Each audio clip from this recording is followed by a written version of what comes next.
अस्सलाम वालेकुम दोस्तों, उम्मीद है सब खैरियत से होंगे। मेरा नाम कुद्दस भट्ट है। कल जब मैंने क्रिप्टो मार्केट की अपडेट वाली वीडियो आपके साथ शेयर की, उससे पहले पहले क्रिप्टो करेंसीज की प्राइसेस पंप हो चुकी थी। ये आपको बताता चलूँ कि वीडियो को रिकॉर्ड करने, एडिट करने और आप तक पहुँचते पहुँचते मुझे 2-3 घंटे का टाइम लग जाता है। इस दौरान मार्केट जो है वो ऊपर नीचे होती रहती है। लेकिन कल मार्केट पंप क्यों किया है आपको ऑलरेडी पता चल चुका होगा कि ग्रे स्केल ने SEC के खिलाफ जो अदालती फैसला था वो विन किया है। उसकी वजह से प्राइसेस जो है वो पंप किए हैं। अब मैं आज इस वीडियो में कोशिश करूंगा कि इस फैसले का क्रिप्टो मार्केट के ऊपर जो शॉर्ट टर्म और लॉन्ग टर्म इम्पैक्ट हो सकता है, जितनी मेरी अंडरस्टैंडिंग है, महदूद सी मेरा नॉलेज है, वो मैं आपके साथ शेयर करूंगा, अपना तजिया शेयर करूंगा और भी मार्केट की कुछ अपडेट्स हैं वो आपके साथ शेयर करूंगा। सबसे पहले आप में से ऐसे लोग जिन लोगों को पता ही नहीं है ग्रे स्केल क्या है, तो उसके बारे में मैं चाहता हूँ आपको गाइड करूँ। देखिए, अमेरिका में कोई स्पॉट ETF नहीं है। स्पॉट ETF की ज़रूरत क्यों है? अमेरिका में अगर किसी भी बंदे ने या इदारे ने बिटकॉइन में इन्वेस्टमेंट करनी है, यानी बिटकॉइन बाय और सेल करना है, तो या तो वो क्रिप्टो सेंट्रलाइज एक्सचेंजेस की तरफ जाएगा या डिसेंट्रलाइज एक्सचेंजेस, यानी क्रिप्टो प्लेटफॉर्म के जरिए वो वहाँ पे बिटकॉइन की शॉपिंग कर सकता है। ग्रे स्केल ने एक सोल्यूशन पेश किया। ग्रे स्केल ने कहा कि भाई ऐसे वो तमाम इदारे या अफराद जो बिटकॉइन में इन्वेस्टमेंट करना चाहते हैं, चूँकि वहाँ पे स्पॉट ETF नहीं है, तो वो हमारे प्लेटफॉर्म पे सरमायाकारी करे। तो ग्रे स्केल क्या करता है, वो बराह रास्त BTC बाय नहीं करता, यानी वहाँ पे इन्वेस्टर जब सरमायाकारी करते हैं तो वो बराह रास्त BTC में सरमायाकारी नहीं करते, बल्कि ग्रे स्केल के ट्रस्ट में करते हैं। अब ग्रे स्केल के पास सिर्फ बिटकॉइन का ट्रस्ट नहीं है, ग्रे स्केल के पास और भी आल्ट कॉइन्स की एसेट्स हैं, जैसे कि इथीरियम है और दीगर जो आल्ट कॉइन्स हैं वो भी ग्रे स्केल के पास है। अब कोई बंदा भी अगर अमेरिका में इन एसेट्स में बगैर क्रिप्टो प्लेटफॉर्म पे जाए हुए अगर सरमायाकारी करना चाहता है तो वो ग्रे स्केल के जरिए कर सकता है। लेकिन ग्रे स्केल का एक मसला है। ग्रे स्केल चूँकि इन सारे एसेट्स की उसने कस्टडी उनके पास होती है, उसकी जिम्मेदारी है। Grey scale 2% annual premium charge करता है, यानी अगर मेरे 100 BTC है तो साल बाद 2 BTC मेरा ग्रे स्केल के पास चला गया, यानी 2% प्रीमियम हर साल वो अपने इन्वेस्टर से चार्ज करता है।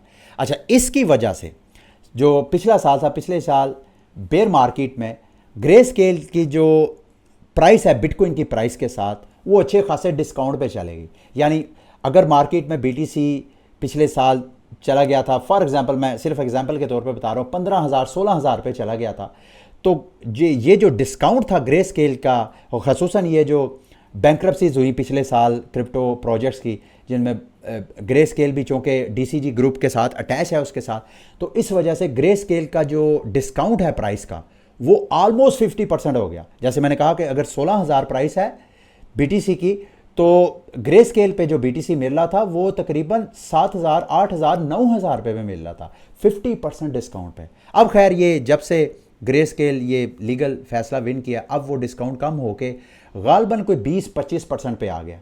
ये एक वक्त था, जैसे मैंने कहा कि 50% पे था।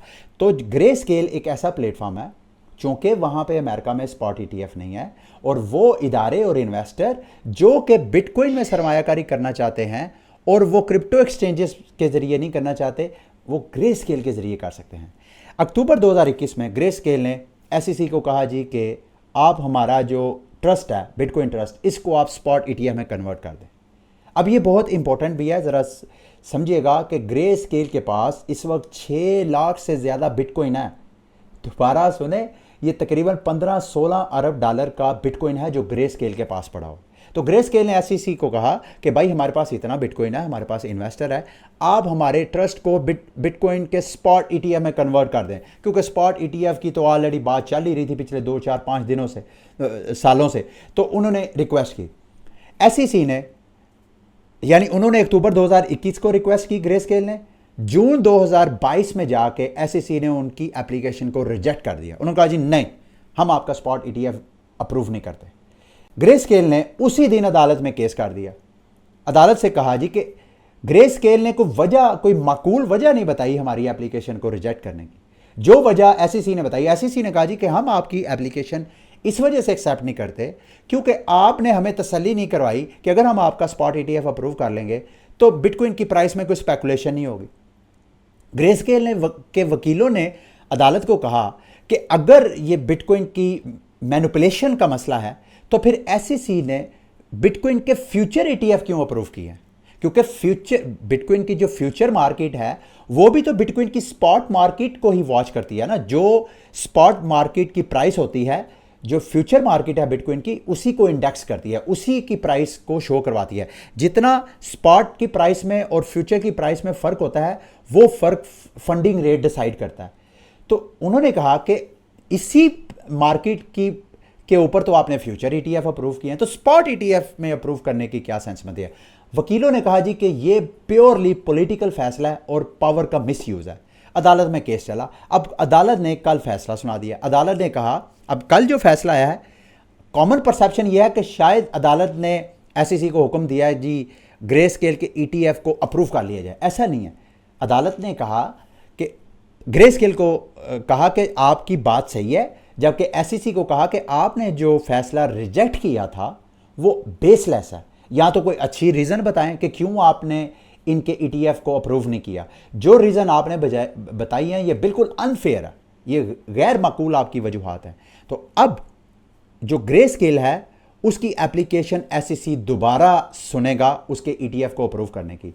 यानी अब ग्रे स्केल, पहले तो उसकी एप्लीकेशन रिजेक्ट हो चुकी थी, अब वो रिजेक्शन नहीं है, बल्कि अब वो जो एसईसी के पास लिस्ट पड़ी हुई है यूएस कंपनीज की जो कि बिटकॉइन के स्पॉट ईटीएफ का वेट कर रही हैं, ग्रे स्केल भी उस लिस्ट में शामिल हो गया। अच्छा, अब इसका शॉर्ट टर्म क्या है? शॉर्ट टर्म इसको मुख्तलिफ एंगल से आप देख सकते हैं। अगर आप मुझे थोड़ा टाइम दें, स्क्रीन पे अगर आप नज़र डालें तो ये मैं आपके साथ अच्छा इसी को लेकर के कल जो अदालती फैसला आया गैरी गैंसलर के रिज़ाइन के हवाले से भी कैंपेन चाली है, क्योंकि मेलाफाइड इंटेंशन जो है ये मुख्तलिफ अदालती फ़ैसलों में जो है सामने आती जा रही है, तो इस वजह से थोड़ा प्रेशर है। लेकिन इसका शॉर्ट टर्म थोड़ा सा दो मुख्तलिफ एंगल है। एक तो शॉर्ट टर्म, जैसे मैंने आपको वीडियो के स्टार्ट में ही शायद कहा कि जुम्मे का और हफ्ते का दिन बहुत इंपॉर्टेंट है, क्योंकि जुम्मे वाले दिन एसईसी ने बिटवाइज के स्पॉट ईटीएफ के हवाले से फ़ैसला करना है। या तो ईटीएफ एक्सटेंड होगा, डेट उसकी एक्सटेंड हो जाएगी, क्योंकि एसईसी के पास इख्तियार है, 3 बार मेरा ख्याल है वो डेट एक्सटेंड कर सकते हैं फैसले की। फिर हफ्ते वाले दिन ब्लैक रॉक का आना है। अच्छा, एक ऑप्शन तो ज़्यादातर जिसके चांसेस यही है कि एसईसी इन ईटीएफ को एक्सटेंड कर देगी। अच्छा, अगर ऐसा होगा तो मेरी नज़र में, जैसे कि कल मैंने टिकटॉक और आपने दीगर जो सोशल मीडिया ऐप्स हैं वहाँ पे अपना शेयर किया, अगर ऐसा हुआ तो बिटकॉइन की प्राइस जो है दोबारा दूसरे इवेंट्स की तरफ फोकस करना शुरू कर देगी। मैक्रो इकोनॉमिक डाटा हो सकता है, या और लीगल जो केसेस हैं जैसे एससीसी और एक्सआरपी का फैसला भी अभी चल रहा है, तो ये और जो इवेंट्स हैं उनकी तरफ देखना शुरू हो जाएगी। ये स्पॉट ईटीएफ जो है मजीद पेंडिंग चला जाएगा, जो कि मोस्ट लाइकली ऐसा ही होगा। लेकिन इसमें से कुछ चांसेस ऐसे भी हैं कि ऐन मुमकिन है कि एसईसी जुम्मे वाले दिन ईटीएफ अप्रूव करना शुरू कर दे। ऐन मुमकिन है। और जैसे कि कुछ एनालिस्ट का मानना यह है कि ऐन मुमकिन है कि एसईसी सारे ईटीएफ एक वक्त में ही अप्रूव करे, क्योंकि एक वक्त में अप्रूव करेंगे तो इस तरह सारी मार्केट के लिए सही है। अगर वो 1-2 यूएस कंपनीज का ईटीएफ अप्रूव कर देंगे, दूसरा का बाद में करेंगे, तो इस तरह ये फेयर जो है वो डिसीजन नहीं होगा। तो ये भी सरप्राइज, अगर ऐसा हुआ तो बिटकॉइन की प्राइस अच्छा खासा पैराबोलिक हो सकती है, जिसके चांसेस मुझे कम लग रहे हैं। और साथ जुम्मे को मैक्रो इकोनॉमिक डाटा भी आना है, उसको भी आपने क्लोजली वॉच करना है। यहाँ पर ये सारी चीज़ें हैं। अच्छा, एक एंगल ये है, कुछ लोगों का मानना ये है कि बिटकॉइन का जब स्पॉट ईटीएफ अप्रूव हो जाएगा, ग्रे स्केल का जब स्पॉट ईटीएफ कन्वर्ट हो जाएगा, ग्रे स्केल का ट्रस्ट जब स्पॉट ईटीएफ में कन्वर्ट हो जाएगा, तो ये जो 6 लाख बिटकॉइन उनके पास पड़ा है, वो चूंकि डिस्काउंट पे ख़रीदा है इन्वेस्टर्स ने, तो वो जब वहाँ से रिडीम करेंगे, रिडम्पशन की ऑप्शन उनको, अभी तक जो ग्रे स्केल के इन्वेस्टर हैं जितनी उनकी इन्वेस्टमेंट है वो वहाँ से निकाल नहीं सकते। जैसे ही उनका स्पॉट ईटीएफ अप्रूव होगा, उसके बाद रिडम्पशन भी ऑन करने के हवाले से अपनी पॉलिसीज देंगे। और उसके बाद जिन्होंने डिस्काउंट पे बीटीसी में सरमायाकारी की थी वाया ग्रे स्केल, वो फिर मार्केट में बीटीसी अपना डंप कर सकते हैं। ये भी एक लाइकली आपने जेहन में रखना है। तो ये ग्रे स्केल का ईटीएफ सिर्फ बुलिश न्यूज़ नहीं है, इसमें बैरिश एंगल भी है, उसको भी आपने जेहन में रखना है। अब आते हैं जी अगली मार्केट की मेजर अपडेट की तरफ, गो कि ये 1-2 दिन पुरानी न्यूज़ है। अच्छा, न्यूज़ ये है कि बाइनांस के हवाले से जो एसईसी ने, कल मैंने मेरा ख्याल है आपके साथ शेयर किया था, एसईसी ने जो डॉक्यूमेंट्स फाइल किए हैं वो सील करके किए हैं, मतलब उसको बंद किया ताकि वो पब्लिक ना हो। इसके 2 मुख्तलिफ एंगल हो सकते हैं। एक एंगल तो ये जो एक्सपर्ट हैं जॉन रीड, इनका मानना ये है कि एक एंगल तो ये हो सकता है कि शायद जो डिपार्टमेंट ऑफ जस्टिस जो यूएस का डिपार्टमेंट है वो चूँकि बाइनांस और इसके हेड के ख़िलाफ़ क्रिमिनल इन्वेस्टिगेशन कर रहा है, तो उस क्रिमिनल इन्वेस्टिगेशन के केस के ऊपर कोई इम्पैक्ट ना हो, शायद इस वजह से एसईसी ने जो डॉक्यूमेंट है वो सील करके प्रेजेंट किया अदालत में। दूसरी ये वजह हो सकती है कि कोई इनसाइडर है बाइनांस का या कोई ऐसा विटनेस है जिस विटनेस को ये एक्सपोज नहीं करना चाहते और अपने केस को अदालत में पेश करना चाहते हैं। तो यहाँ पे अब देखना यह है कि अगर तो बाइनांस एप्लीकेशन देता है कि भाई ये जो सील डॉक्यूमेंट है इसको पब्लिक किया जाए, अगर तो बाइनांस इसको करता है तो फिर बाइनांस के जो है उसका केस मजबूत होता है। अगर बाइनांस इसमें चुप साध लेता है तो हम ये ख्याल कर सकते हैं कि शायद दाल में कुछ काला है। बहरहाल बाइनांस जो जापान है उसके हवाले से न्यूज़ है जो पिछले 24 घंटे की मेजर अपडेट है। अभी बाइनांस का जो जापान सेक्टर है इस एक्सचेंज का, उसमें मेरा ख्याल है 30+ क्रिप्टो करेंसीज हैं जो ट्रेडिंग के लिए अवेलेबल हैं। इनका मानना यह है कि आइंदा चंद दिनों हफ्तों के अंदर ये जो अपने प्लेटफॉर्म है बाइनांस जापान का, उसमें 100 क्रिप्टो करेंसीज की ट्रेडिंग जो है वो अवेलेबल करवाएंगे ट्रेडर्स और इन्वेस्टर्स के लिए। अगली मार्केट की न्यूज़ है, खबरें हैं कि इलन मस्क ने जो ट्विटर एक्स है उनका, वहाँ पे लाइसेंस लिया है बिटकॉइन और क्रिप्टो सर्विसेज को स्टोर करने और ट्रांसफ़र करने और एक्सचेंज की सर्विसेज प्रोवाइड करने। क्या ट्विटर जो है ये क्रिप्टो एक्सचेंज भी साथ साथ बनने जा रहा है? ये भी मार्केट को क्लोजली इसको मैं वॉच कर रहा हूँ, जैसे कोई अपडेट होगी मैं आपके साथ शेयर करूँगा। फिलहाल ये मार्केट के लिए एक बुलिश न्यूज़ है। ये अभी तो सिर्फ लाइसेंस इन्होंने ऑब्टेन किया है, किस वक्त ये ऑपरेशनल होगा, जब ये ऑपरेशनल होगा ये मार्केट के लिए एक बहुत बड़ी न्यूज़ होगी। अब आते हैं जी ब्लैक रॉक के हवाले से। पिछले चंद दिनों से मैं भी टटोल रहा था कि ब्लैक रॉक क्या बिटकॉइन बाय कर रहा है या नहीं। खबरें हैं कि ऑलरेडी जो 5 टॉप माइनर्स कंपनीज़ हैं, पब्लिकली ट्रेडेड कंपनीज़, उनमें ब्लैक रॉक की अच्छी खासी इन्वेस्टमेंट है। यानी जो राइट ब्लॉकचेन है, नंबर 1 ब्लॉकचेन बिटकॉइन माइनिंग ये फर्म है, उसका ये नंबर 2 शेयर होल्डर है। 6.14 डायरेक्टली ब्लैक रॉक की इन्वेस्टमेंट है। फिर मैराथन के अंदर भी ये नंबर 2 यानी टॉप जो शेयर होल्डर्स हैं उसके दूसरे नंबर पे आते हैं, मैराथन भी, साइफर भी। तो इसका मतलब क्या है कि जो ब्लैक रॉक है ऑलरेडी बिटकॉइन की एक्वायर करने के हवाले से मुख्तलिफ़ किस्म की ऑप्शंस पे ऑलरेडी सरमायाकारी करके बैठा हुआ है। और ऐन मुमकिन है ये जो माइनिंग फर्म्स हैं ये जब माइन करती हैं टोकन मार्केट में डंप करने की बजाय ब्लैक रॉक उनसे OTC डील्स के ज़रिए बाय कर रहा हो, ये भी तो मुमकिन है। तो इसको भी हम नज़रअंदाज नहीं कर सकते हैं।